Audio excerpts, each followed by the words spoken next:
Girl, you are not lazy. I know you clicked on this video because you want to stop being lazy, but I'm going to show you why you are not lazy and why you are not really unmotivated and how to make your life a little more interesting.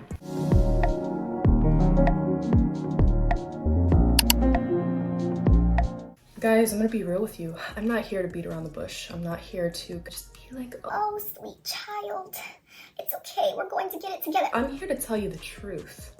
I'm here to tell you things other people are not going to tell you, and I'm here to tell you today how we're going to stop being in our lazy girl era. Because lazy girls, they don't get princess treatment. Lazy girls, they don't get their bag, do they? Lazy girls, they don't have their act together, and lazy girls don't get anywhere in life. And I'm sure that if you click this video, you don't want to be there. So I'm going to explain how we're going to get out of that phase. So number one, the harsh truth and the reality of a lazy girl era, it just means that right now, your life is boring. Yikes. I know. It hurts so bad. Yes, your life is boring. And I'm telling you from experience, I literally grew up being the laziest person. I promise you, I was the laziest person in my entire household, to the point where they literally had a nickname for me.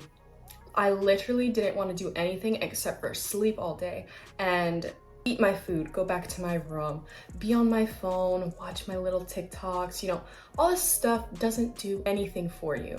You're just distracting yourself. And the reason you're distracting yourself is because your life is boring and not interesting enough. People with interesting lives, notice that they don't have time to be lazy. Nor do they want to, because they're doing things that fulfill them and make their life interesting. So we need to work on fixing that aspect. You need to look every single day and try to find something that is going to enhance your life, enhance something about you, enhance your personality, enhance your everyday routine. We're not trying to live a boring life, because if your life is boring and you have nothing going on for you, then you have no other option but to be in a lazy girl era, be unmotivated, and feel like you are in a rut, which is what we don't want. So moving on to number two, moving into moving into her 5-second rule and the rule of 5. The reason why this works is because you're literally tricking your brain into getting out of a negotiation. So what a lot of people do whenever they're faced with this laziness, or they are negotiating with themselves, whether they need to get out of bed or, do I really want to hit the snooze button or just sleep a little longer or get up right now? like all these things you're negotiating in your brain, whether you actually want to do it or not. And that's why your brain is telling you you don't want to do these things, because you are negotiating. So Mel Robbins' 5, 4, 3, 2, 1, you're going to count in your brain anytime you need to make a decision. Anytime that you have something that you need to do, you need to count 5, 4, 3, 2, 1, do it. Get up, do it. Don't negotiate, do it. Then once you start doing it, give yourself 5 minutes. This is a rule of 5. Give yourself 5 minutes to do this task. And if you don't want to do it afterwards, you don't have to. Don't put pressure on yourself to. Just start. So this is something that you do to trick your brain into being consistent. When your brain starts to see how easy something is, and it's not as hard as your mind is trying to trick you into believing that it is, you will start to want to do these things and see it as a natural habit. Number 3, designating a power hour to your work. So something that I don't like to do in my work, let's just call it example A. I hate doing this one specific thing in my work because my mind believes that it is so hard.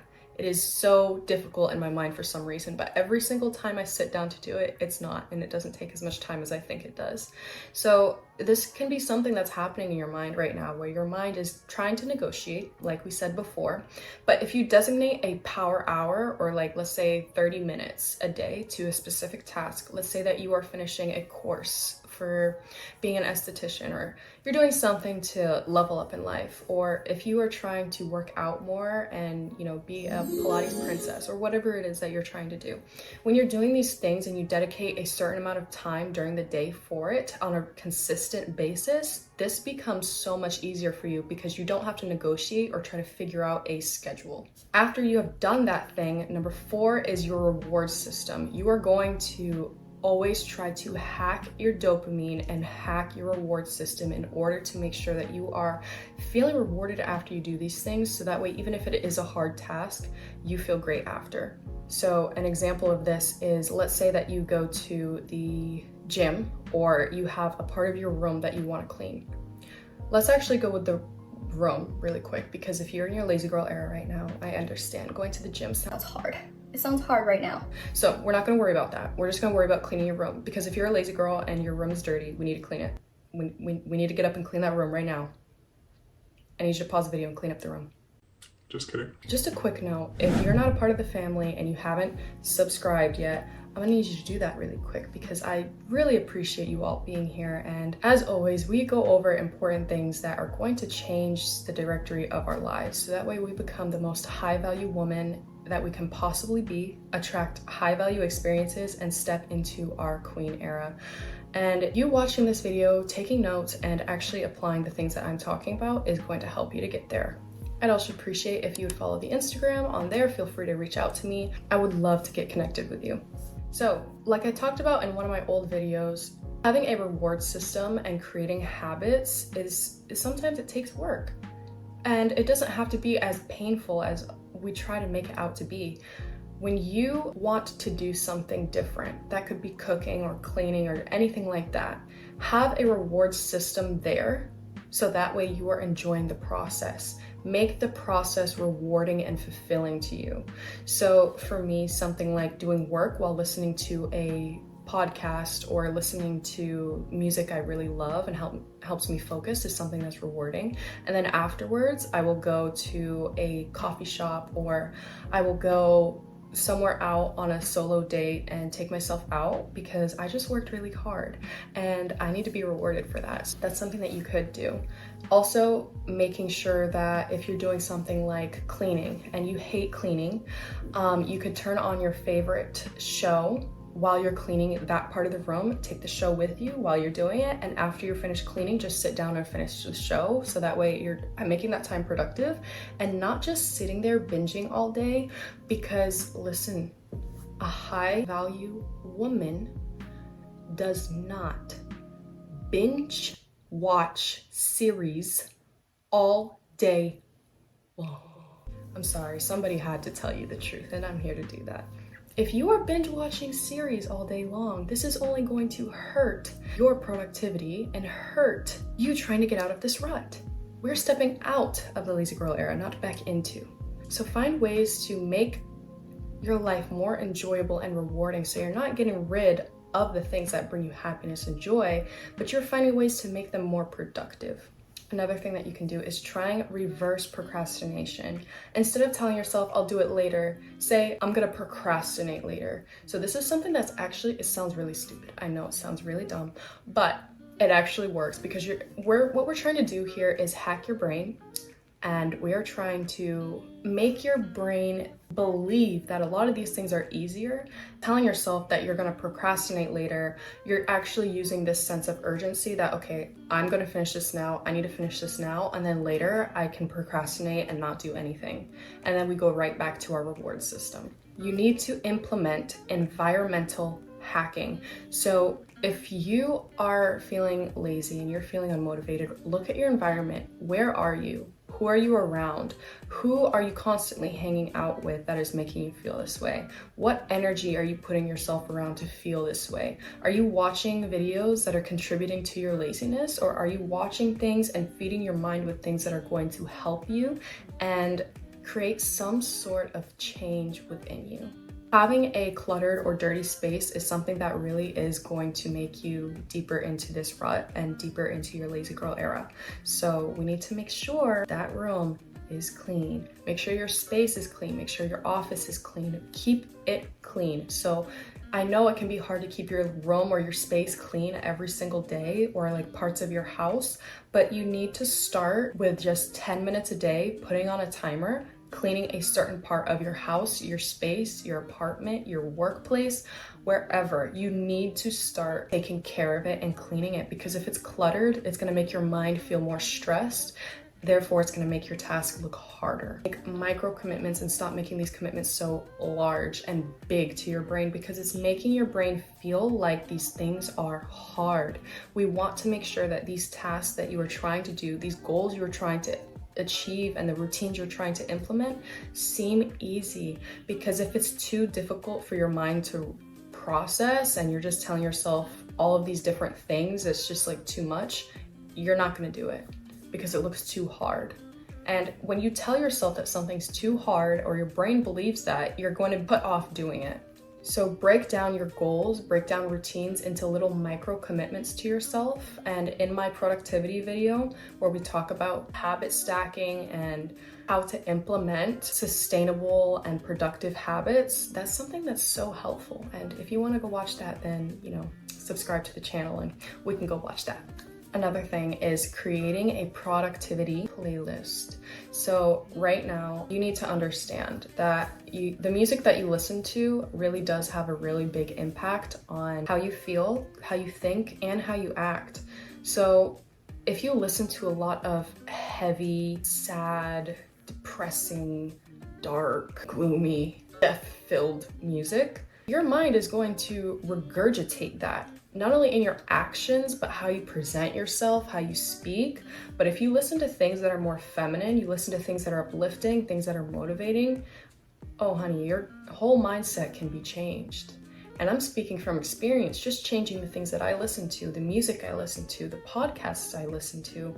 I have changed a lot about my personality and have become more feminine because of it. So creating a playlist for when you want to be productive will also signal to your brain that this is the time.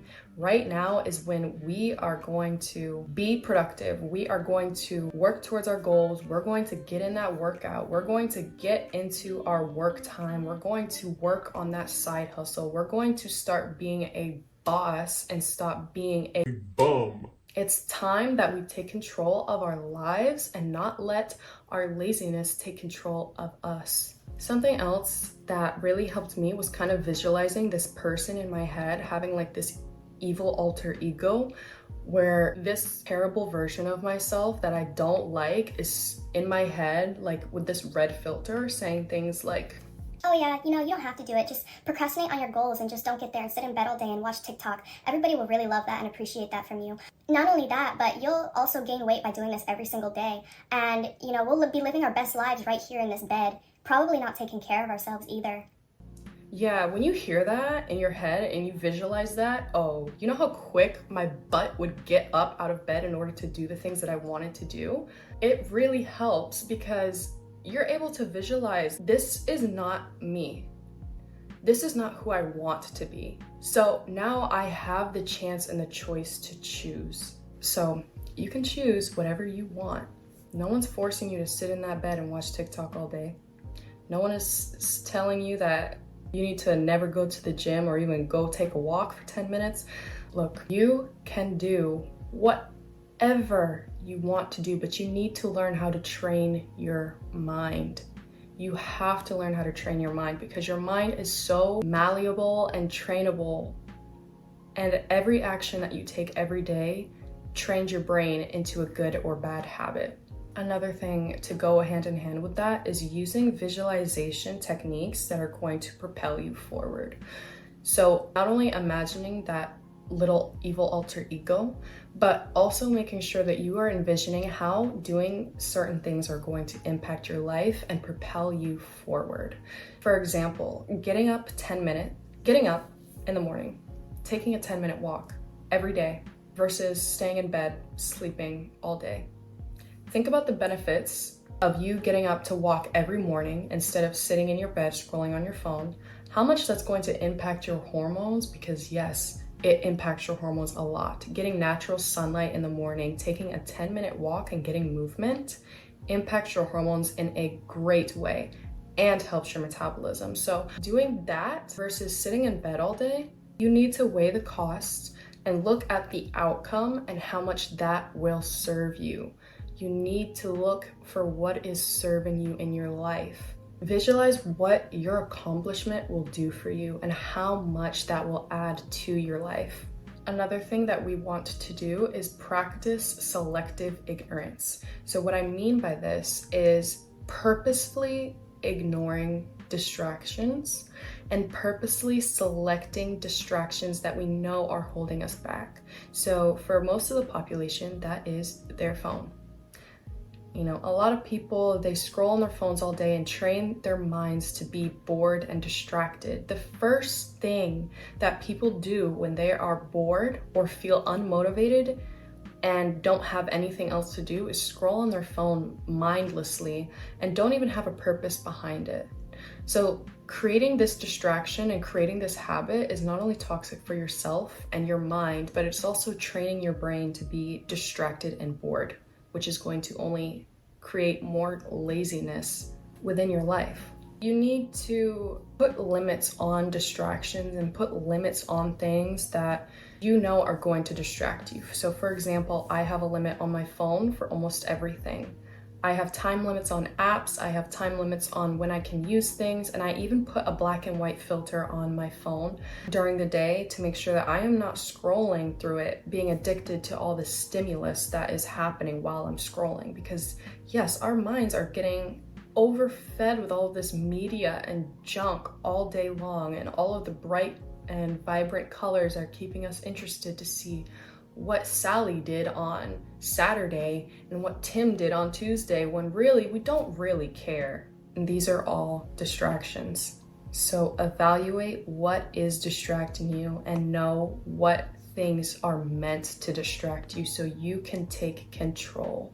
So like I said in the beginning of this video, right now your life is probably just boring, and that is okay. I remember when I was struggling with my laziness and unproductivity, I realized I wasn't doing anything. Like, I had no hobbies I was working towards. I had a few creative outlets, but I never really took the time to develop them. But when you take the time to develop these hobbies and you take the time to develop your skills, things that you're interested in, things that will level up your femininity, things that will make you more high value, these are things that will add so much to your life and prevent you from being lazy, because you're engaging in things that make your life more meaningful, make your life more purposeful. Every single lazy person that I have seen, they just lack fulfillment in their life. So when you're not working towards something fulfilling, and when you're not engaging in fulfilling acts on a day-to-day basis, you're going to kind of feel a little bit purposeless and hopeless.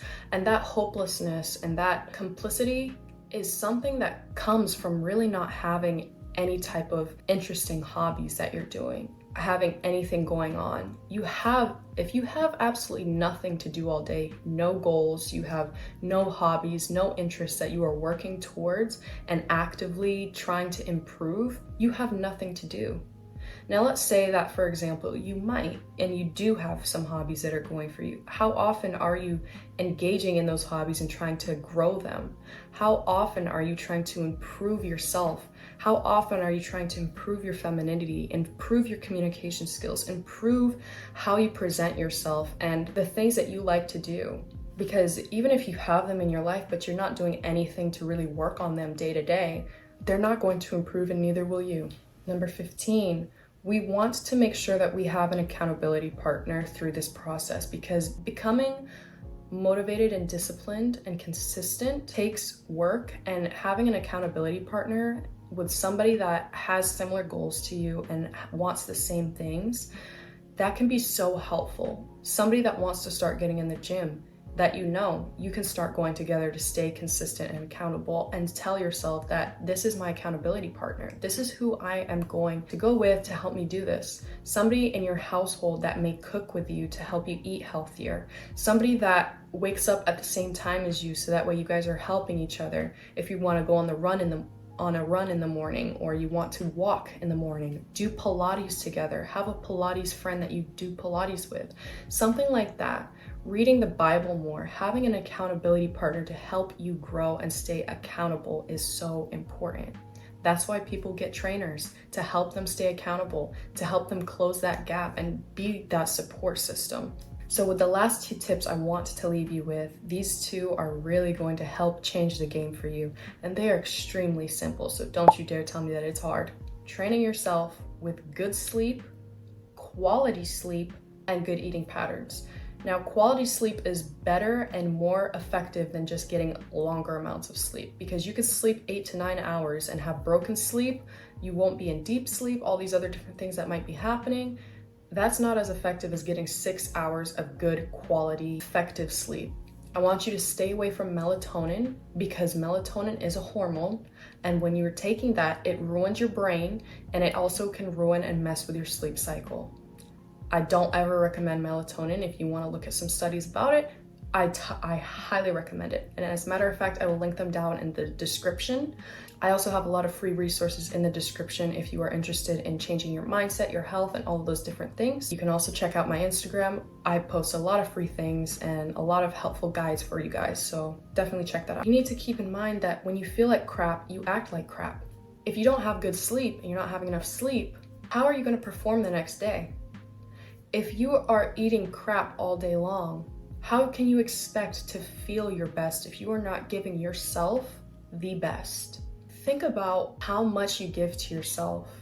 You expect other people to give you great treatment and great things, but you don't even treat yourself and your body with the respect it deserves. If you don't eat well and you don't sleep well, your mood is impacted, your communication skills are impacted, your cognitive function is impacted, the way that you are able to learn and remember things is impacted, your mobility is impacted. So many things are impacted by these things, and we don't even realize it, and nobody's taught this. So looking at those aspects are so important. And then the last tip I want to leave with you guys is writing out 2 to 3 goals on a sticky note or in a notebook the night before. If you have a journal, this is even better. I cannot even tell you how much just writing out a couple of goals in one day has changed my life. If you have no direction, you will stay in the same place or progressively go backwards. So you need to start working on something. If 2 to 3 goals in a day sounds like too much, start with 1. And start with 1 taking care of yourself. Do something to take care of yourself. That is so important, because at the end of the day, if you have nothing, all you have is yourself and God. You need to take care of that. Always take care of that. I really hope that you guys enjoyed this video. I'm so happy that you're here. And remember, please subscribe and reach out to me on Instagram, where I would love to get connected with you. And I also love hearing your video ideas. So if there's something specific that you want me to go over, please leave it in the comments. I also have a free Facebook group that I have started. So if you are looking for some free resources and want to be a part of a more supportive community to help you get to your goals, I have that linked as well. Remember to like and subscribe, and I will see you guys in the next video. Bye.